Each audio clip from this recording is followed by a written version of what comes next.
నేరేడు పళ్ళు తిని పీకల మీదకి అదేనండి ప్రాణాల మీదకి తెచ్చుకున్న వాడి సంఘటన కూడా చెప్పుకుందామండి. నిన్ననే జరిగింది ఇన్సిడెంట్. తెలిసిన కుర్రాడే గట్టిగా నేరేడు పళ్ళు తిన్నాడు. నేరేడు పళ్ళు తినాల్సిందే. ఎందుకు? ఈ సీజన్లో దొరుకుతాయి కాబట్టి.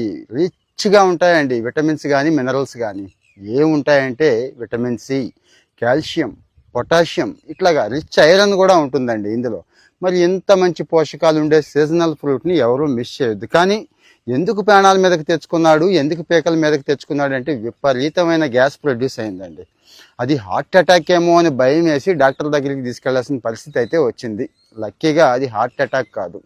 అంటే నేరేడు పళ్ళ విషయంలో ఒక తప్పు చేశాడు అతను. పళ్ళు తినండి, కానీ పళ్ళు తిన్న తర్వాత ఈ పనులు మాత్రం చెయ్యొద్దు అని చెప్పేస్తున్నారండి క్లియర్గా. ఏం చెయ్యొద్దు అంటారా? నేరేడు పూర్తిగా ఆమ్లగుణం అండి. ఆమ్లగుణం విపరీతమైన సి విటమిన్ అంటాం కదా, అలాగే మంచి మంచి డైజెస్టివ్ ఏజెంట్ అండి నేరేడు. ఏం తిన్నా కానీ అరిగించేస్తుంది. అంటే మెటబాలిజాన్ని మామూలుగా కాదు, జీవక్రియ అంటాను చూడండి, ఆ జీవక్రియని అద్భుతంగా పెంచుద్ది ఈ నేరేడు పండు. తిన్న తర్వాత అబ్జర్వ్ చేసి చూడండి, నేరేడు పళ్ళు తిన్న రోజుల్లోనూ తినని రోజుల్లోనూ మీరు చికెన్ మటన్ తిన్నా కూడా అరిగిపోతూ ఉంటాయి చాలా తేలిగ్గా. ఇది ఇక్కడ జరిగిన పొరపాటు ఏంటంటే మన వాడి వెంటనే పాలు కూడా తీసుకున్నాడు అండి. పాలు తాగాడు.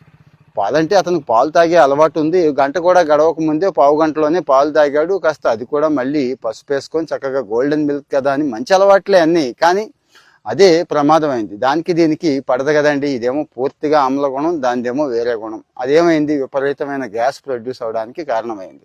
ఒక పాలే కదండి, పాలు, పాల పదార్థాలు, టీలు, కాఫీలు ఇలాంటివి ఉంటాయి చూడండి. పాలకు సంబంధించిన ఏ పదార్థం కూడా నేరేడు పండుతో కలిపి కానీ నేరేడు పండు తీసుకున్న వెంటనే కానీ తీసుకోవద్దు అని చెప్పి డాక్టర్ గారు చెప్పారండి. మరి ఆ విషయాలన్నీ మనకు తెలియదు కదా, ఆయన చెప్తేనే తెలిసింది. అలాగని మీకు కూడా తెలిసే అవకాశం ఉండదు కదా, అందరూ డాక్టర్ల దగ్గరికి వెళ్ళరు కదా. అందుకంటే నేరేడు పండు మరి ఎలాగో తింటామండి.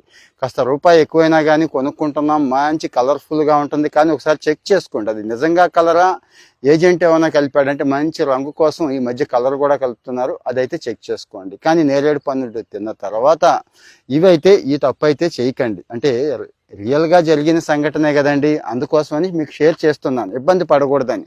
కొంతమంది అయితే అంటే వాడు కాస్త పెద్ద ప్రాణం గట్టి ప్రాణం కాబట్టి తట్టుకోగలిగాడు. కొంతమంది అయితే దారిలోనే టపీమంటారు. నిజంగా ఆ గ్యాస్ పెయిన్ని గుండె నొప్పేమో అనుకొని ఫీల్ అయ్యి, మీకు తెలుసు కదా ఈ మధ్య ఈ ఫీలింగ్స్ ఎక్కువైపోతున్నారు, ఫీల్ అయ్యి చనిపోయే వాళ్ళు కూడా ఉంటున్నారు. ఎందుకు వచ్చింది అంత ప్రమాదం తెచ్చుకోకూడదని, చిన్న విషయం అయినా కానీ ఉపయోగపడుతుందని చెప్పి షేర్ చేస్తున్నా. సో నేరేడు పండు తింటున్న వాళ్ళకి మీరు తెచ్చుకున్నా కానీ వాళ్ళకి ఒకసారి ఇది షేర్ చేయండి. ఇలాంటి కంటెంట్ బాగుంది అనుకుంటే ఫాలో అవుతూ ఉండండి. Thank you.